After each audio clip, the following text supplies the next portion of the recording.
जज साहब, मुझे जीने की हर उम्मीद खत्म हो गई है, मुझे जेल में मरने दिया जाए। जी हाँ, ये शब्द थे जेट एयरवेज के founder managing director Naresh Goyal के, जब पिछले महीने उनको ऑनरेबल जज श्री एमजी देशपांडे की कोर्ट में पेश किया गया।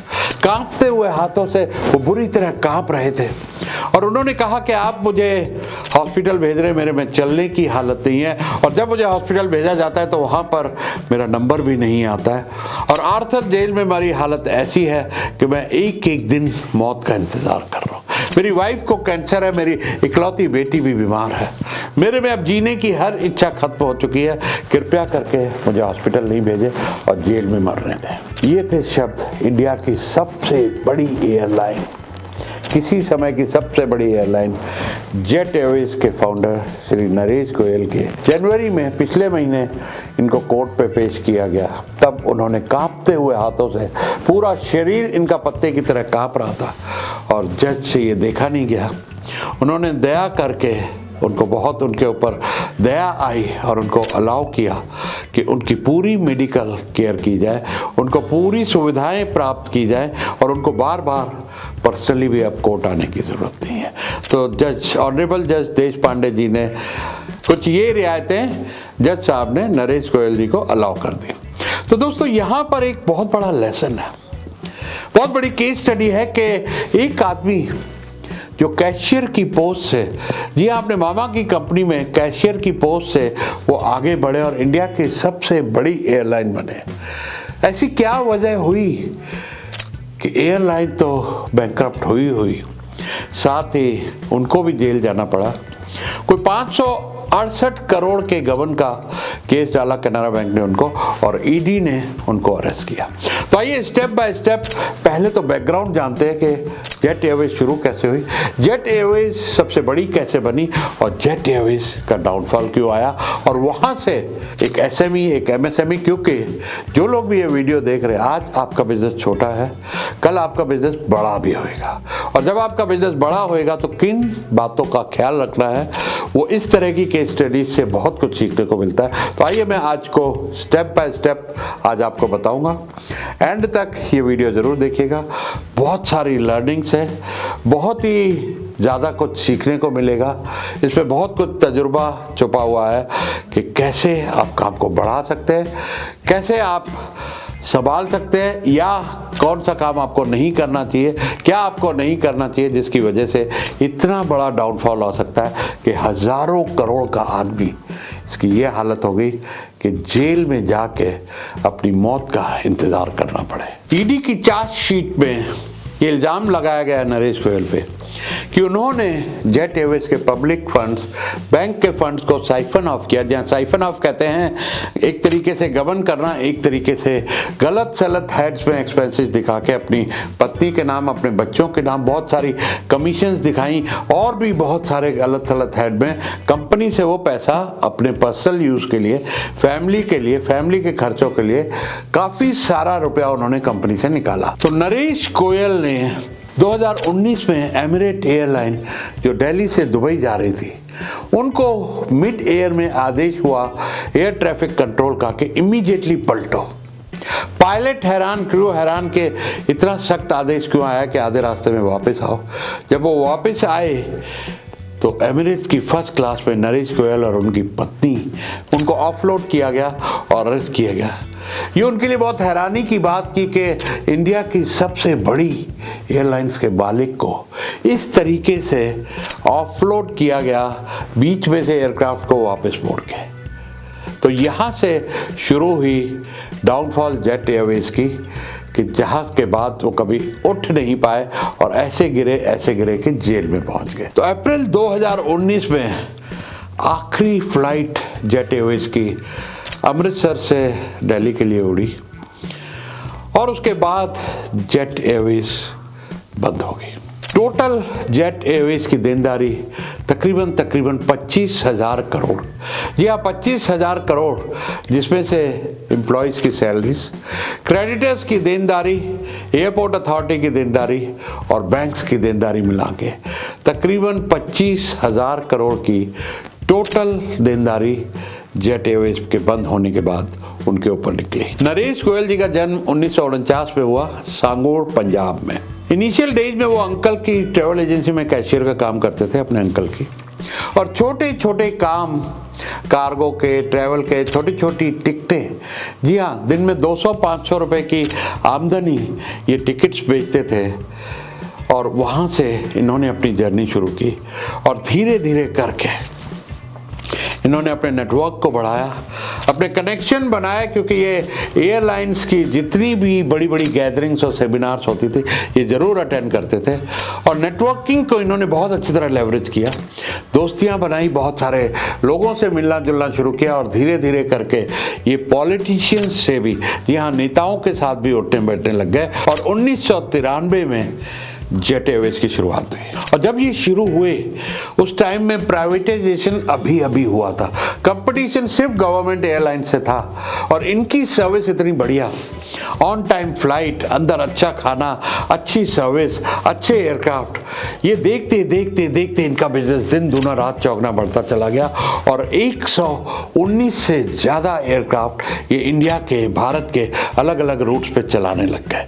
और कोई भी कंपटीशन इनके सामने हिम्मत नहीं कर पाता था कि जेट के होते हुए कोई और एयरलाइन शुरू हो पाए। और एक टाइम में, जब अच्छे टाइम में, जी हाँ, इनके बोर्ड ऑफ डायरेक्टर्स पे बॉलीवुड स्टार किंग खान, जी हाँ, शाहरुख खान भी इनके डायरेक्टर थे, और वो ही नहीं, जावेद अख्तर साहब भी इनके बोर्ड ऑफ डायरेक्टर्स में थे।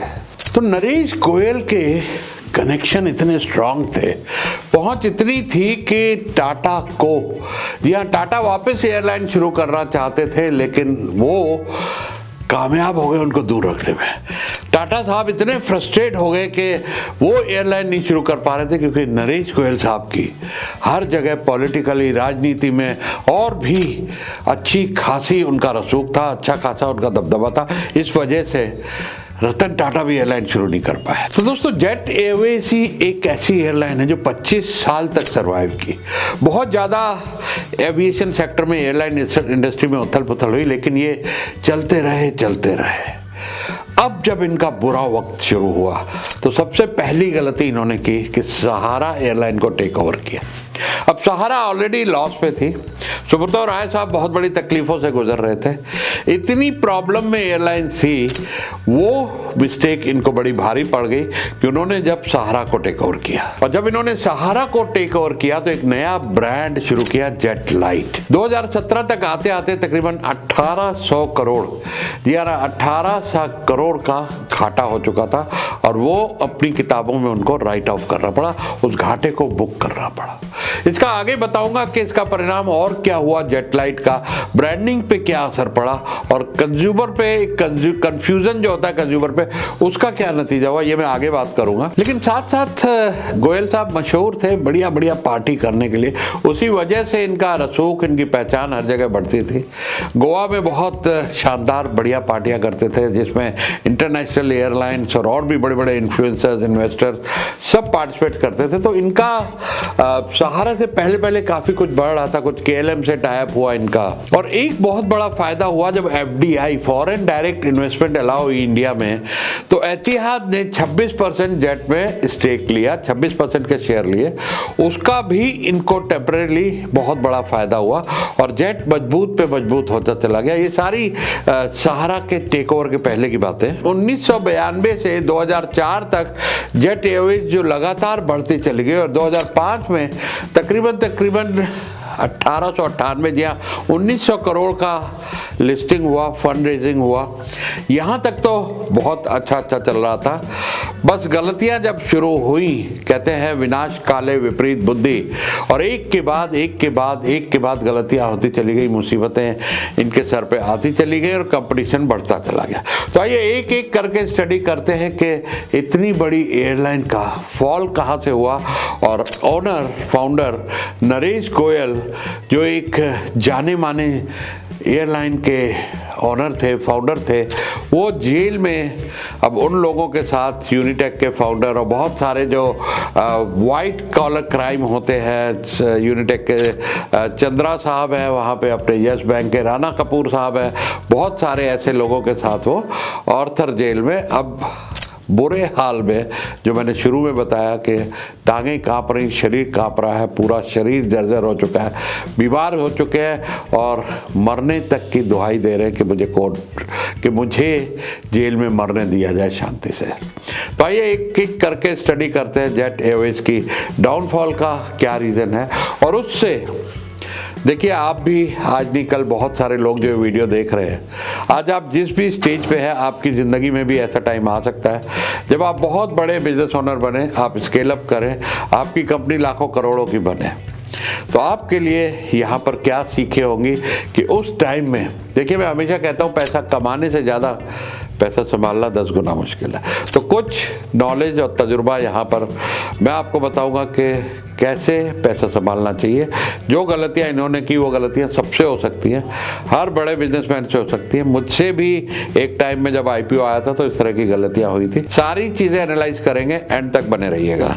तो देखिए 2003 और 2005 के बीच में लो कॉस्ट एयरलाइन आ गई। उसके पहले लो कॉस्ट का इतना जमाना नहीं था। जेट एयरवेज थी और अपने किंगफिशर थे, ये अच्छी एयरलाइन चलाते थे जिसमें अच्छा खासा खाना मिलता था और एक ठीक ठाक एक स्टैंडर्ड से ये लोग चलते थे। लेकिन जब गो एयर आई, स्पाइसजेट आई और एक मोदी लुफ्ट आई थी, वहां पर एक प्राइस वॉर और कंपटीशन चालू हो गया। उसका नतीजा ये हुआ कि जेट एयरवेज के गोयल साहब ये रियलाइज नहीं कर पाए कि जमाना बदल रहा है।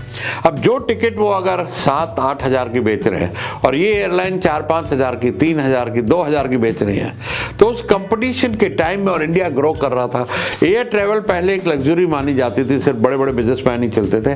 अब ट्रेन के मुसाफिर भी शिफ्ट होने लग गए कि ट्रेन का भाड़ा इतना है, एयरलाइन का भाड़ा 3-4 हज़ार में, 2 घंटे में पहुंच जा रहे हैं, टाइम बच रहा है, लोग का बिजनेस बढ़ रहा है। तो एक बहुत बड़ा शिफ्ट 2004-5 के आसपास इंडियन इकोनॉमी में हो रहा था, भारत की इकोनॉमी में हो रहा था, और इधर ट्रैफिक बढ़ रहा था। तो उसमें लो कॉस्ट एयरलाइन तेजी से दिन दूनी रात चौगनी, इंडिगो हो गई, गो एयर हो गई, स्पाइसजेट हो गई, ये एयरलाइन जहां बढ़ने लग गई, वहां पर जेट के प्रॉफिट के ऊपर अब प्रेशर आने लग गया। तो अब क्या हुआ, जो इनका नेट प्रॉफिट सिर्फ 4% था, धीरे धीरे धीरे धीरे करके नेगेटिव होने लग गया और 2012 तक जेट एयरवेज घाटे में आ गई और इनकी नेटवर्थ घटनी शुरू हो गई और 8,000 करोड़ के आसपास इनके ऊपर कर्जा हो गया। और 2018 तक तकरीबन जेट एयरवेज पर सीट लॉस, जी हाँ, एक पैसेंजर के ऊपर, हर सीट के ऊपर उनको 1,000 का घाटा हो रहा था। और घाटे बढ़ते बढ़ते बढ़ते हजारों करोड़ के इनके घाटे बढ़ते चले गए और इनको होश नहीं आ रहा था, समझ में नहीं आ रहा था कि अब क्या करें। अब एक तरफ तो क्या हो रहा था कि लो कॉस्ट एयरलाइन में आपका 15 किलो से 5 किलो बैग ऊपर है, उसके पैसे लग गए। सीट आपको सिलेक्शन करनी है, उसके पैसे लग गए कि आगे की सीट चाहिए तो 1,000 रुपये एक्स्ट्रा दो, पीछे की चाहिए तो इतने पैसे एक्स्ट्रा दो, विंडो चाहिए तो ये दो, आयल चाहिए तो थोड़े पैसे और दो। जहां ये सब चल रहा था, ये समझ नहीं रहे थे। और दूसरी चीज जो सबसे खतरनाक इनके लिए हुई, देखिए हर बिजनेसमैन को अपने ओवरहेड पे कंट्रोल रखना चाहिए, लेकिन इनकी कॉस्ट जो ओवरहेड थे, जो इनके खर्चे थे, वो दूसरी एयरलाइंस के मुकाबले 30 से 35%, जी हाँ 30 से 35% इनके खर्चे ज़्यादा थे और ऊपर से कर्जा ज़्यादा हो गया। 2018 के आसपास 8-9 हज़ार करोड़ के आसपास इनका कर्जा हो गया। कंपनी घाटे में चल रही है, एयरलाइन घाटे में चल रही है, बिजनेस इनके हाथ से निकलता चला जा रहा है, खर्चे इनके हाई हैं, खर्चों पे ये कंट्रोल करते नहीं क्या है, तो धीरे धीरे ये खड्डा बढ़ना शुरू हो गया। नंबर 2, दूसरी गलती, देखिए आपको एक ब्रांडिंग अपनी रखनी है, आप कस्टमर को कंफ्यूज नहीं कर सकते। अगर आप एक अच्छी एयरलाइन है, जैसे विस्तारा आज के तारीख में एक अच्छी एयरलाइन है, वहाँ पर आपको एक अच्छा एक्सपीरियंस मिलता है, अच्छा खाना मिलता है, तो 1,000-2,000 रुपये जो बिजनेसमैन है जिनका काम अच्छा है, उनको वो सर्विस चाहिए वहाँ पर, तो वो वहाँ पैसे ज़्यादा भरते हैं। और विस्तारा का आपने अगर ट्रैवल किया हो तो इकॉनमी है जो मार्केट से 1,000-2,000 महंगी पोजीशन पे है, साथ में प्रीमियम इकॉनमी है जो 2-3 हज़ार महंगी है, और बिजनेस क्लास की भी आगे 6 सीट्स होती हैं जो आराम से 25-30-35 हज़ार के अंदर सेल होती हैं। तो विस्तारा ने अपने को पोजीशन किया है प्रीमियम। बाकी की जो गो एयर है, स्पाइसजेट है, इंडिगो है, ये लो कॉस्ट में है, तो ये हर चीज़ का एक सैंडविच खिलाती है तो पैसा एक्स्ट्रा लेती है, चाय पिलाती है तो पैसा एक्स्ट्रा लेती है, सीट आगे पीछे की, आयल विंडो देती, पैसे एक्स्ट्रा लेती है। बैगेज में 1 किलो की भी छूट नहीं है, बैगेज ये एक्स्ट्रा चार्ज कर लेते हैं। तो ये सारी चीज़ें जेट नहीं कर पाया, और जेट लाइट लेने के बाद जो सहारा इन्होंने खरीदी, जिसमें इनको अच्छा खासा 1800 करोड़ का नुकसान हुआ, 1400 करोड़ में खरीदी थी और करते करते 1800 करोड़ का इन्होंने लॉस बुक किया। तो इनके चलते इन्होंने ग्राहकों को कंफ्यूज कर दिया। सेम चीज़ किंगफिशर एयरलाइन के साथ हुई थी। जब उन्होंने किंगफिशर रेड डेक्कन को खरीदा था, कोई 900 या 1000 करोड़ के आसपास मल्लिया साहब ने खरीदा था, वहाँ उनसे भी ये गलती हुई थी कि उन्होंने किंगफिशर रेड खरीद लिया। अब एक ही ब्रांड का अगर आप दो नाम रखते हैं, Kingfisher red, Kingfisher normal, jet light, एक आप दूसरा ब्रांड रखते हैं, तो लोग कंफ्यूज हो जाते हैं और बहुत लोग को ये पता नहीं लगता है कि वो जेट खरीद रहे हैं, जेट लाइट खरीद रहे हैं, दोनों में फर्क क्या है, कंपनी एक ही है। तो आप सबको खुश नहीं कर सकते। आप देखेंगे मार्केट में, अगर आप बड़े बड़े ब्रांड्स देखेंगे तो सबकी एक पोजीशनिंग होती है। या तो आप अल्ट्रा लो प्राइस पे हो, या आप लो प्राइस में हो, या प्रीमियम में हो, आप लग्जरी में हो। वो आपको डिसाइड करना है आपकी पोजीशनिंग क्या है, आप किस तरह के ग्राहक को अपना सामान बेच रहे हैं। चाहे आप कपड़े बेच रहे हैं तो क्या आप एक ब्रांड है, हाई एंड लोगों को टारगेट कर रहे हैं, या मिडिल क्लास लोगों को कर रहे हैं, या लोअर को कर रहे हैं, उस हिसाब से आपको प्राइसिंग और प्रॉफिटेबिलिटी स्ट्रक्चर अपने खर्चे को उस हिसाब से रखना है। मैंने एक सुना, लो कॉस्ट एयरलाइन अमेरिका में वो अपने एम्प्लॉयज को फोन भी चार्ज करने नहीं देती है। हजारों एम्प्लॉयज होते हैं और कंपनी में आके सब लोग फोन चार्ज करेंगे तो कुछ तो कंपनी का बिल बनेगा। तो उन्होंने लो कॉस्ट जब होता है तो इतना लीन और मीन हो जाते हैं कि एक एक पैसे की बचत वहाँ पे काउंट करती है। और इधर ये भाई साहब बिल्कुल इस चीज़ को ध्यान नहीं कर पाए और घाटा इनका बढ़ता चला गया। ब्रांडिंग और कंफ्यूज कर दिया। एक तरफ ओवरहेड हाई, दूसरी तरफ इन्होंने कर्जे बहुत उठा लिया और सहारा को खरीदने से नुकसान हो गया, और तीसरा ब्रांडिंग भी कंफ्यूज हो गई। तो दोस्तों, एक तरफ तो मार्केट बढ़ रही थी, इंडिगो और इन एयरलाइन का काम बढ़ रहा था और जेट एयरवेज दिन ब दिन डूब रही थी। इंडियन एविएशन सेक्टर बहुत तेजी से बढ़ रहा था। रिसर्च की गई कि 2025 तक थर्ड लार्जेस्ट, जी हाँ, दुनिया का third largest aviation business India में होने जा रहा है। और यहाँ पर ये उसका एडवांटेज ना लेके अपनी गलतियों और खर्चे की वजह से डूबते चले गए, कर्जे बढ़ते चले गए और एंड में रिजल्ट ये हुआ कि कितने एम्प्लॉइज, कितने पैसेंजर्स और कितने बैंक्स का पैसा यहाँ पर मर गया। और उसके बाद एलिगेशन ये कि इन्होंने अपनी वाइफ के नाम, बच्चों के नाम कमीशंस और कंपनियां बना के पैसे को साइफन ऑफ किया और कंपनी से गबन किया, और भाई साहब आज जेल में पड़े हुए हैं। तो आइए थोड़ा सा लास्ट में इसका पूरा एनालिसिस करते हैं कि जेट के डाउनफॉल की वजह तो मैंने आपको बताई कि एक सहारा का टेकओवर, खर्चे का कंट्रोल नहीं होना, और ऊपर से लो कॉस्ट का कंपटीशन ये संभाल नहीं पाए और ओवरबर्डन और डेट का होता चला गया। अब देखते हैं इसको अगर कंक्लूड करें तो इसमें नंबर 1 आता है फाइनेंशियल मिसमैनेजमेंट। देखिए, लर्निंग तजुर्बा की ये है कि फाइनेंशियल मिसमैनेजमेंट जिस भी बिजनेस में होता है, चाहे वो विजय मल्ल्या हो या अनिल अंबानी। देखिए, मुकेश अंबानी, अनिल अंबानी बराबर के थे, लेकिन फाइनेंशियल मिसमैनेजमेंट की वजह से अनिल अंबानी नीचे हो गए। तो सबसे पहली चीज आपको ये समझनी है as a business owner, business छोटा हो या बड़ा हो, और स्पेशली जब बड़ा होता है, छोटा होता है तो आप फिर खुद कंट्रोल कर रहे होते हैं, लेकिन जब बड़ा हो जाता है तो चीजें आपके हाथ से निकल जाती हैं। वहाँ सिस्टम प्रोसेस होना बहुत जरूरी है।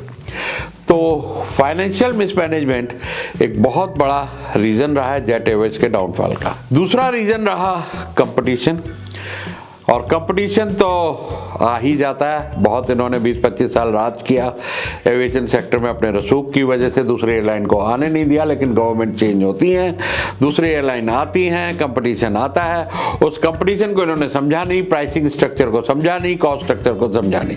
तो ये दूसरा रीजन इनके डाउनफॉल का रहा। तीसरा रीजन रहा एयरक्राफ्ट में ना एक चीज बहुत मायने रखती है, फ्लीट मैनेजमेंट। एक एयरलाइन है साउथवेस्ट एयरलाइन, उन्होंने क्या किया हुआ है कि एक ही जहाज है, उनके पास जितने भी 200-400 जहाज है, एक ही एरोप्लेन है। उससे क्या होता है कि पार्ट्स की इन्वेंट्री ज़्यादा नहीं रखनी पड़ती।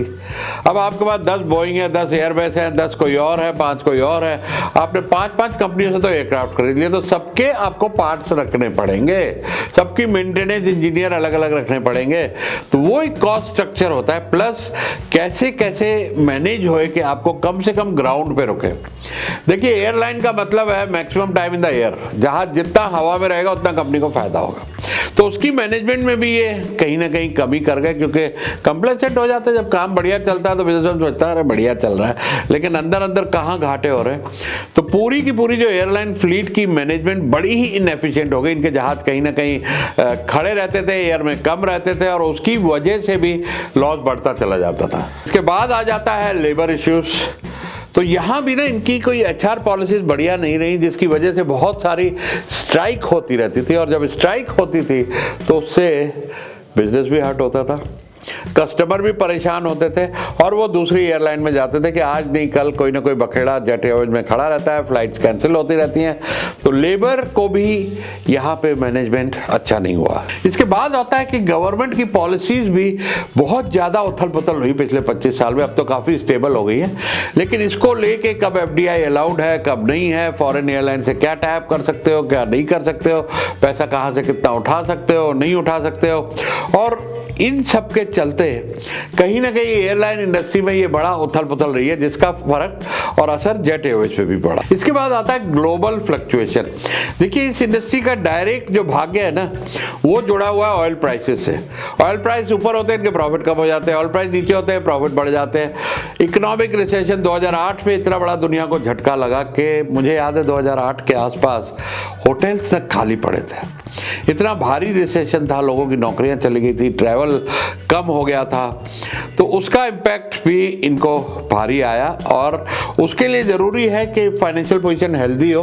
तो इस तरह के रिसेशन जब भी 10, 15, 20 साल में एक बार आते हैं, तो झेलने के लिए आपके पास रिजर्व होना चाहिए, कैश होना चाहिए, आप लीन हो और एफिशिएंटली बिजनेस चला रहे हो, तो ये टाइम निकल जाता है। और फाइनली 2019 में इनकी आखिरी फ्लाइट अमृतसर से चली और दिल्ली में आई, और सारी फ्लाइट सस्पेंड हो गई। ना इनके पास पेट्रोल के पैसे रहे, ना एयरपोर्ट अथॉरिटी को देने के रहे, ना स्टाफ को सैलरी देने के रहे, और ना ही इनके पास ऑपरेशन करने के लिए किराए के, ओवरहेड्स के, किसी भी तरह के पैसे।